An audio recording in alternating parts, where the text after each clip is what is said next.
Alright guys, hope to come back again today. Hope you're all doing well and enjoying your day so far. Ever since the Cold War season, OpTic Texas have practically dominated Atlanta FaZe in their head-to-head matchups over the last couple of years in Vanguard and also most certainly in Modern Warfare 2. That tide though seems to have changed dramatically this year ever since Drazah has decided to join the team. 5-0 so far this season. Drazah now doubles down again with loads of trash talk emerging last night effectively onto the OpTic brand and the fact that he's basically owned them so far his career. What is it going to take to turn this around? Is this the key to FaZe winning every single championship from here to the end of the season? Very much intrigued to your thoughts in the comments below. Hit the like button if you enjoy. Subscribe if you're new as always, I'd greatly appreciate it. Some phenomenal content coming out of the OpTic boys here yesterday as well, where they played this like softball thing. Here of course is the full team, and you can only guess which team won. Well actually I don't even need to tell you, because the team that wins is the team that Scump is on. That's literally just the way that it works. So congratulations Scump for taking the championship. Any of these, like, not off season, but you know what I mean, any of these tournaments, Scump just always wins them. So yeah, his team takes the W here. There was quite a few highlights that they had. They had Kenny join the broadcast. It was yeah, absolutely great content stuff. And this is the type of stuff that Drazah would have been involved with had he joined OpTic. He had the choice to, right? He had the option to join OpTic, and well, he decided not to and took the option from FaZe instead. Here's Scump, by the way, making an absolute banger catch here in the background to you know, take this guy right out of play. But instead, Drazah chose the life of going to FaZe, apparently taking a lower salary and a different approach. And having turned down the OpTic offer, well, the rest so far is history, but of course OpTic will very much be looking to change this from now to the end of the season. Just one quick update as well on the whole Scrappy thing. We've seen over the last couple of days, Scrappy is effectively threatening to ignore gentlemen's agreements to throw them out of the window. That is also a bit of a concern for the rest of the league, just because basically Scrappy is saying New York have been snaking him, they've been stair glitching him. Fellow says the same thing. It's shameless what these guys are doing. The GAs aren't getting respected and there isn't a punishment for it. Scrappy's saying, well, screw it, I'm just going to ignore them as well. But if that happens, and let's say snaking becomes a thing again and everyone starts doing it, like, FaZe probably get even scarier, right? Like, you imagine Cellium snaking headies again like he was the last couple of years. I don't know, Cell's good anyway, obviously, but he is the chief snake for a reason, right? Or King Cobra, that's what they call it, right? So just as we discussed King Cobra, we wanted to talk about the tier list that Octane put together of all of the players in the league right now. So there was discussions again on superstars and stars and all these other things, and Octane explain these things in the video, so of course I'll leave a link down below if you guys want to check it out, or just go to his channel. It's actually better for the success of his video if you go directly to his channel and click on it, because YouTube loves click-through rate as a measure. So if you search Octane and click on the video, then that counts as like you know, you saw it and you immediately clicked on it, whereas if you click through a link, it doesn't really know how many people saw that link, so it has a bit of a harder time. So yeah, YouTube 101 right there real quick. But actually, before we look at this, wanted to look at the actual what Octane put together, right? So this was his overall tier list that he came up with, and it's pretty interesting, to be honest. A few surprises in here, I will say. We'll start at the bottom. So D tier, Assault, Afro, who's now of course out of the league, ErikBooM, Arsteez, aBeZy, aBeZy, and Wake. I'm not sure aBeZy to me would be a D tier player. I actually think that he's better than what he's able to show at the moment. I think under a better system and environment, he can actually still thrive. And I mean, it's just, Linz is probably right up here in one of these upper tiers. I mean, Geo, for example, is up here. Gwyn is up here in the A tier. Linz is probably in the B tier, yeah. And I think that aBeZy could very easily be in one of those categories if Surge wasn't such a disaster. But I don't know, time will, I suppose, tell on this one. The C tier is pretty stacked here, lots of players, and maybe not too much to comment on there. Don't disagree massively, I think, with what he's come for here. But I think the B tier is interesting, right? Because we find two Ultra players here, the champions of Major 1. But on recent evidence from the Major, Octane isn't wrong. Insight had a pretty bad tournament, as did Envoy, right? So they're down here with, you know, Asim and Priestahh and Tej and Diamond Khan and these other guys in the B tier. There's probably some swaps that you could, or maybe even I would do between the B and the C tier. The A tier, though, is pretty interesting, right? Because we've got Estriel in here. We've got Geo in here. We've got Gwyn in here up in the A tier, which is, you know, Estriel is actually really cool to see him in here, because I think he's a certified shooter, this guy. I think he's very solid, makes the right plays a lot of the time, and you often see this, right? Rookies come in for the year, and honestly, like, you've got to commend Los Angeles Guerrillas for sticking with their team, because quite often you'll see rosters, they'll sign a rookie, they'll give him, I don't know, a month and a half, it won't work and it will get dropped. Whereas Ezreal's got, you know, he's had a few months now, and I think that every tournament that he's played, even every match that he's played, he's getting better and better. So much so that he's in the A tier with Sib and Kiz and Ghosty, and then we get into like the S tier, which is, this is where you kind of get into like superstar level players. Now, like, I don't really want to get into that whole debate again. All I'll say is that for me, a superstar is a player that is in the MVP conversation and has some degree of out-of-game influence. Like, I don't think it's purely skill from my angle, but, you know, I'm sure many would disagree. But anyway, Octane puts the following here. It's pretty much the top teams, but Attach is in the S tier, and he's also got like a Z tier, or Z tier, as we would say over in the UK. So his absolute creme de la creme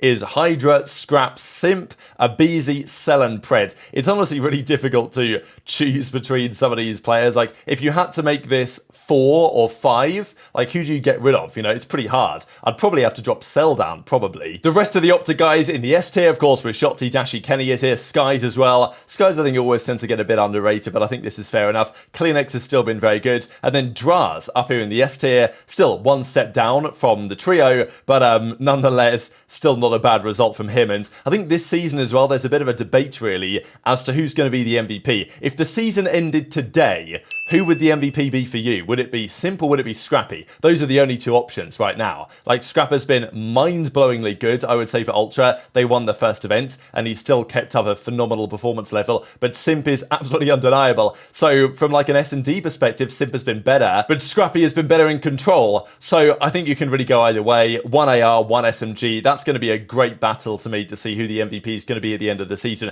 My gut feel is Simp is going to get it on the way that things are trending, but you know, that may change. And of course, he was the MVP of the major, absolutely hands down, broke new record for a 5-game series in the grand finals, new record for a 5-game series in terms of damage in the grand finals. Not often you see records set like this in the finals of an event, but that's exactly what occurred. And of course, they took down OpTic, right, this tournament.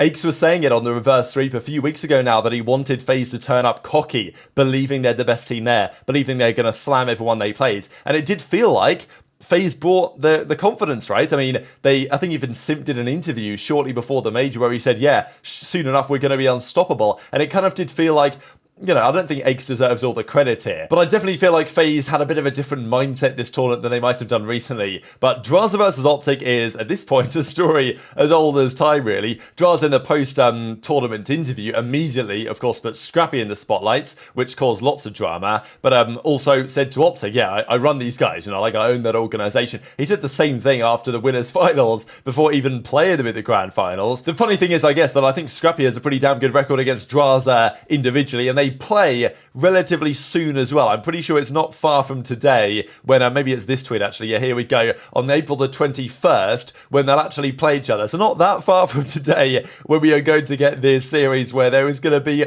lots of friction, and it's going to be rather entertaining, I'm sure. But we know after this series, Drazah came up with this whole CEO of OpTic thing. We saw it here at the club on that particular night, and it was briefly in his bio as well, CEO of OpTic, before now that has firmly been removed. So Drazah even then followed up. I mean, seriously, can anybody kill me? Like, this guy cannot stop talking trash, you know, and it's understandable why a lot of OpTic fans just hate this guy. I think he's a great and important personality for the scene, an absolute villain right now, and he is really leaning into that role, and that is the case as of yesterday as well, based on this tweet. So Brian Sat says this, and look, all he's tweeting is just straight facts. I mean, he's just putting data out there, so I don't think there's a problem with this, and he's done many other tweets, similar data on, you know, from the good side of OpTic, shall we say, over the last several days. I know he was getting some backlash here for some reason for tweeting the reality, but as he says, Drazah's been on a generational run against the green wall the last 3 seasons. He has a 12-2 LAN record, so of course on Thieves, and now on FaZe. 42-18 map count, by the way, against OpTic, including a 2-0 record in finals. He's also eliminated OpTic from 9 tournaments, which is, you gotta say, that is an insane record to have in like 3 seasons, because he came in OGLA during MW19, he was okay, but the team wasn't obviously good at all. The next year was the Los Angeles Thieves Cold War year, which was an absolute shambles, really. And he was good, and he certainly deserved to stay on the Thieves the next year as a result, but he, it wasn't a good year for them. But after that, the Vanguard season, the MW2 season, now the MW3 season, he's eliminated OpTic from 9 tournaments, tied for the second most ever. Octane has 9, and aBeZy has 11. So aBeZy, of course, has the all-time record for eliminating OpTic from tournaments, but Drazah ain't far away. Like, give him another, even by the end of the season, theoretically, Drazah could have tied or broken that record. So what is it about Drazah against OpTic? And it's a crazy record in the sense that Drazah and even Scrappy, they haven't been in the league that long, and there's always debate on this, and obviously we talked about it briefly yesterday, right? But OpTic, and obviously Dashy's been there for some time. Drazah's not been around on top teams for that long, and already he's a world champion, he's won lots of events, he's getting more under his belt as well. And he just, I don't know, it's pretty embarrassing for OpTic, is it not, to have this type of record against Drazah? I don't know, what do you guys think about that? And OpTic just have to figure something out against this guy, right? Because they are going to be difficult FaZe to eliminate from tournaments. No doubt about it. They will be, I'm sure, in more grand finals from now to the end of the season. So if OpTic want to win, at times they're going to have to get past FaZe, which means getting past Drazah. And it's been an interesting timeline that the last couple of years FaZe have struggled heavily against OpTic. Now Drazah joins immediately. They're 5-0 this season. And I don't know exactly where that comes from, but Drazah is not going to stop talking trash about it. Now, of course, still the #1 villain, the OpTic villain of all time, the CEO of OpTic, of course, is Mr. Patrick Price. That remains true for now, but if Drazah takes the record from aBeZy of eliminating OpTic from the most tournaments, that will be quite something. So very much intrigued to your thoughts on all this stuff in the comments below. Just one final thing here from Beans, because we know that now it's FaceIt that run the challenger side rather than MLG as it effectively was before, because Game MettalZ is now dead. Okay, it wasn't MLG, but you know what I mean. Game MettalZ used to run it, which was part of the CDL, used to be MLG. Now that's not a thing anymore. FaceIt are running it. We know that their admins don't really understand COD or maybe the level that would be necessary to do a good job here, and Beans is also saying that apparently winnings from FaceIt haven't been paid out in like 2 months. So what is going on there? I don't know what the typical turnaround is. I'm guessing like a net 30-day thing is standard, but I guess, I don't know, we're here 2 months later, apparently the payments haven't been made. I'm sure they'll arrive eventually, but yeah, not a good look really for all involved. So very much intrigued to your thoughts on all this stuff in the comments. Hit the like button if you enjoyed, subscribe if you're new, take care, and I'll see you next time. Apple a day keeps the doctor away. Bro, the 10 gifted from Erwin Tron keeps the blood in my penis. You can't refer to an erection so simply like that while my wife is in the chat. Honey, thank you very much for the 10 gifted. I'm sorry for talking about boners with the boys and saying it in such a grotesque and straightforward on the nose way. You got to give me a heads up when you're tuned into the stream, and this just got incredibly awkward. Honey, you're not allowed here. All right, gentlemen. If you guys can open up your Bibles to the book of Matthew, verse 10, chapter, whatever. We really appreciate it. We're doing Bible study, honey. Good to see you.